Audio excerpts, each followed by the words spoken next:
안녕하세요. KB증권 리서치본부 김일영입니다. 오늘 미국 주식 전략에 대해서 말씀드리겠습니다. 미국 경기 괴달을 저희가 한번 쭉 살펴보면요. 맨 왼쪽에 보시는 것처럼 1번, 이거는 작년 12월인데 작년 12월은 미국이 정말 추웠습니다. 한파 때문에 그냥 추웠던 게 아니라 체감온도는 영하 50도를 밑돌기도 했었고 5대5 연안 집들은 강가에서 이제 바람들이 밀려오면서 집이 통째로 얼어버리기도 했었죠. 이때는 사람들이 친지, 가족들을 많이 만나고 선물을 주고받는 시즌인데 너무 추워서 사람들이 움직이지 못했습니다. 대신 사람들은 돈을 많이 아꼈죠. 그리고 2번 단계, 날씨는 그냥 풀린 정도가 아니라 정말 따뜻했고요. 거기에다가 재정 효과들 몇 가지가 더 있었습니다. 연방소득세의 세율 구간이 좀 상향 조정이 돼서 소득이 그대로라면은 사람들이 세금을 덜 내게 됐고요. 그래서 가처분 소득이 늘어났죠. 이러면서 1월 달에 사람들의 소비는 크게 늘었습니다. 날씨가 따뜻해지면서 사람들이 활동이 많아진 거 역시도 서비스업 관련한 지출이 많아지는데 크게 기여를 했고요. 재정과 관련한 또 다른 요인들도 있었는데 사회보장수당 1년에 한 번씩 조정되는 건데 보통은 CPI에 맞춰서 조정이 됩니다. 근데 이게 42년 내 최대 상승률을 보였습니다. 그렇게 사람들이 쓸 돈이 많아지고 또 날씨도 풀리고 하면서 이번처럼 미국 경제는 급 반등을 했고요. 이 시기에 혹시 기억나실지 모르겠지만 파월 연준 의장이 의회에 출석해서 우리가 생각했던 것보다 기준금리를 더 높은 수준까지 올려야 할 것 같다라는 이야기를 했습니다. 하지만 SVB 사태가 터지면서 바로 사람들은 경기에 대해서 조금 다른 생각들을 갖기 시작을 했고요. 기준금리도 그렇게 많이 올리지는 못할 거야 라는 생각들을 갖게 됐죠. 저희는 결국 미국 경제는 이 노란색 선이 검은색 선으로 회귀하는 것처럼 결국은 기존 추세로 돌아올 거라 봅니다. 그런데 기존 추세, 3번에 써 있는 기존 추세는 이전의 추세에 비해서 확실히 기울기가 누워있는 모습일 거라고 생각하는데요. 이유는 여러 가지가 있지만 그중에 가장 큰 건 통화 긴축의 효과가 나오고 있기 때문에 그렇습니다. 맨 왼쪽에 있는 차트에서처럼 대출금리는 작년 하반기에 매우 큰 폭으로 올랐습니다. 그러면서 두 번째 차트에서처럼 소비자 신용, 모기지를 제외한 가계대출을 모아놓은 건데 이 가계대출의 증가율이 확연하게 떨어져 있죠. 세 번째 차트는 변동금리부 대출들을 주로 모아놓은 건데요. 악성 연체율이라고 하는 건 분기마다 한 번씩 조사하는 이 연체율인데 이 연체 기간이 90일을 넘어선 거, 이제 그런 것들의 비율이 어느 정도인지를 보여주는 겁니다. 보시는 것처럼 많이 오르고 있죠. 이 변동금리 부 대출의 상환 부담이 그만큼 커지고 있다는 의미입니다. 맨 오른쪽 차트를 보시면은 대출 태도 지수 검정색 선을 보실 수 있는데 이게 위로 올라가면 올라갈수록 은행들이 대출을 까다롭게 해주고 있다는 의미입니다. 이건 아마 SVB 사태 이후에 더 심해졌을 거라고 생각하고요. 이걸 통해서 말씀드리고 싶은 건 통화 긴축 효과로 민간의 유동성 확장세가 약해질 것 같다. 그래서 저희는 경기 확장세가 예전에 비해서 확연하게 둔화될 거라고 생각합니다. 또 중요한 거는 재정이 계속 후퇴하고 있습니다. 자녀세액 공제, 팬데믹 기간 동안에 한도가 1인당 3,500달러로 높아졌었는데 이게 2,000달러로 다시 회귀했죠. 대규모의 재정 지출이 있었던 정책이었기 때문에 이게 되돌려지면서 그만큼 재정도 되돌려지는 거라고 봅니다. 두 번째로는 2월 말자로 푸드 스탬프스, 보통은 저소득층의 식료품비 지원이라고 우리가 이야기를 하는데 이 식료품비 지원 금액이 축소됐습니다. 4월 달부터는 메디케이드, 저소득층에게 제공하는 의료보험인데요. 장애인들, 저소득층에게 지급하는 건데 팬데믹 기간 동안은 공중보건 비상사태였기 때문에 자격 조건이 됐다가 안 되는 사람들을 탈락시키지 않고 계속 그 자격을 유지시켜줬습니다.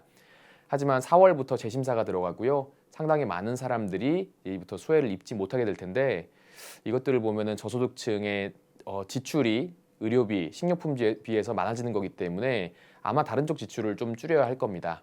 그리고 저소득층은 초과저축도 많이 쌓아놓지 않은 계층이라서 그만큼 충격을 흡수할 만한 힘도 없고요.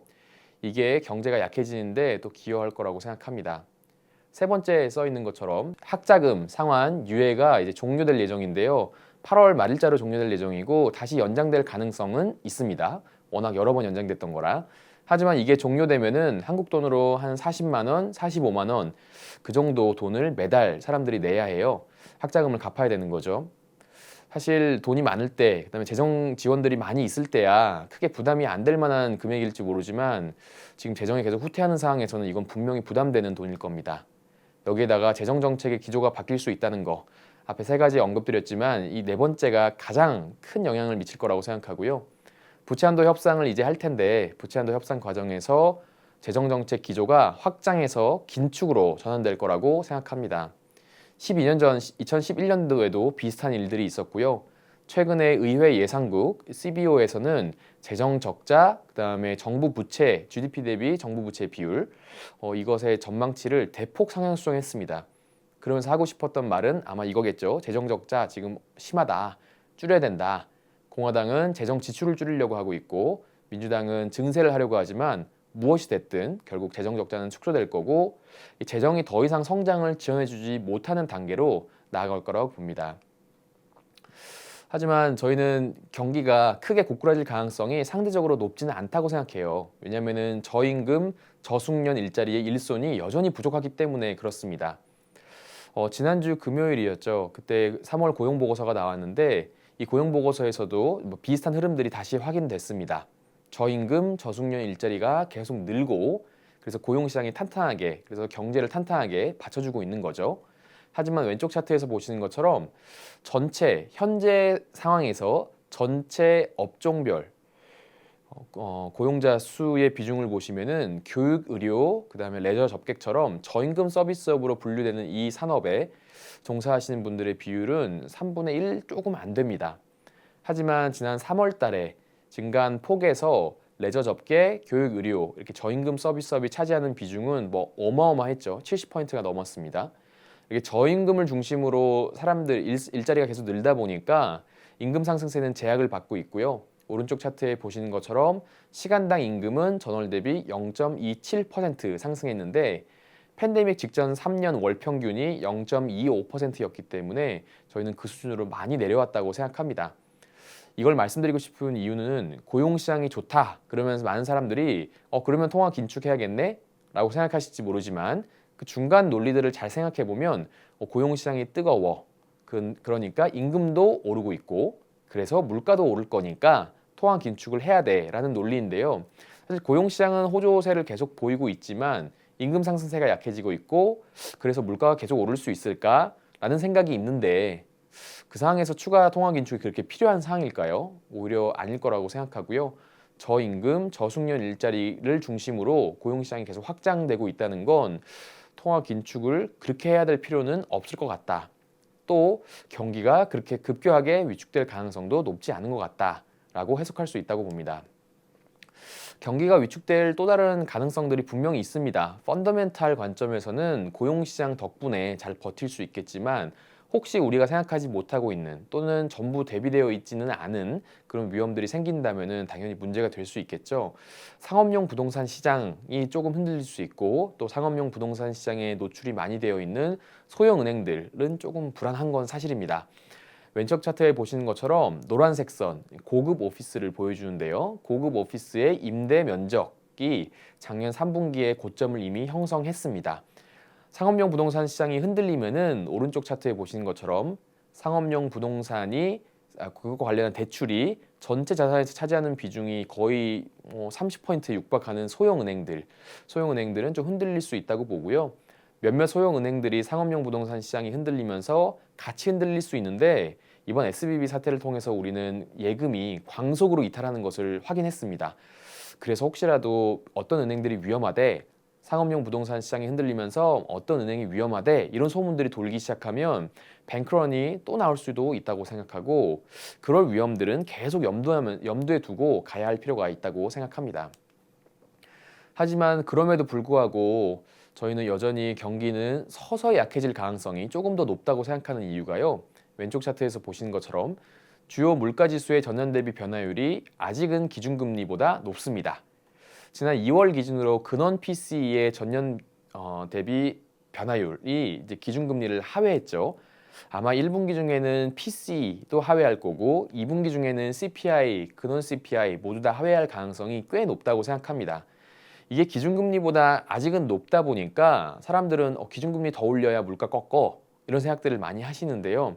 하지만 기준금리를 주요 물가지수의 전년 대비 변화율이 하회하기 시작하면 그때부터는 아마 이런 얘기들이 훨씬 덜 나오지 않을까 싶고, 오히려 우리 언제까지 이렇게 기준금리 높게 유지해야 돼? 라는 생각으로 바뀔 거라고 봅니다. 그때가 되면은 연준의 통화 긴축 우려는 더 낮아질 거라고 생각하고요. 그리고 인플레이션이 계속 낮아지는데 기준금리가 높은 수준을 계속 유지한다면 실질 기준금리가 높아지면서 경제에 미치는 압박은 더더욱 커질 거라고 보고, 그렇다면은 아마 경기가 더 안 좋아지겠죠.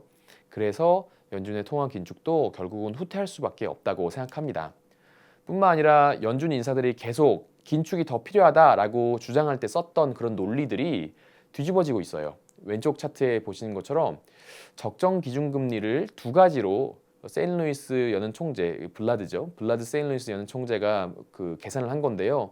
작년 11월 달에 이 얘기를 할 때는 그러니까 기준금리 한참 더 올려야 돼라는 논리로 썼는데, 보시는 것처럼 연준이 예상한 근원 PCE를 넣어서 적정 기준금리를 계산한 게 저 빨간색 점선입니다.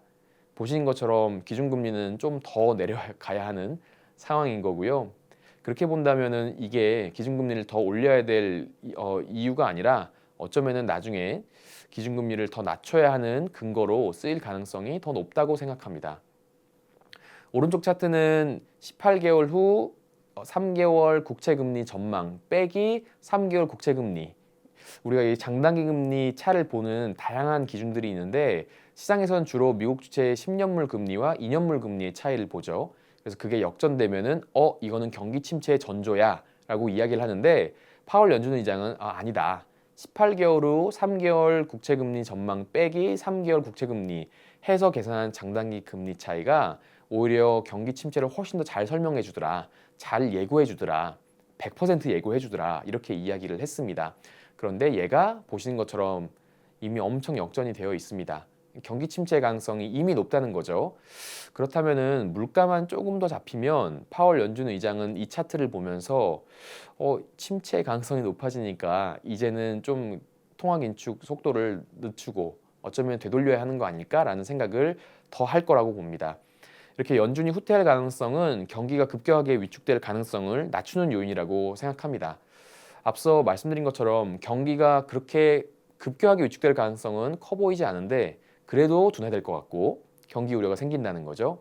그리고 경기 우려들 때문에 또는 뭐 물가가 내려오니까 그래서 통화 긴축도 이제는 좀 접어야 할 것 같고, 이런 기대들이 성장주를 올해 1분기에 많이 끌어올렸다고 생각하는데 저희는 이미 그런 흐름들은 형성되고 있다고 생각합니다. 아주 단기적으로 나오는 그런 현상이 아니었다는 거죠.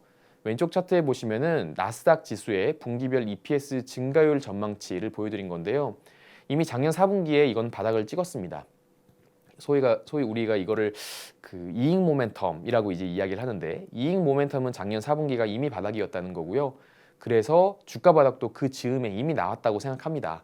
그래서 성장주 투자에 우리가 너무 겁낼 필요 없다고 생각하고, 매일 신문을 보면 뉴스를 보면 불안한 이야기들 뿐이지만 그럼에도 불구하고 성장주 투자는 꾸준하게 계속해야 한다고 생각합니다.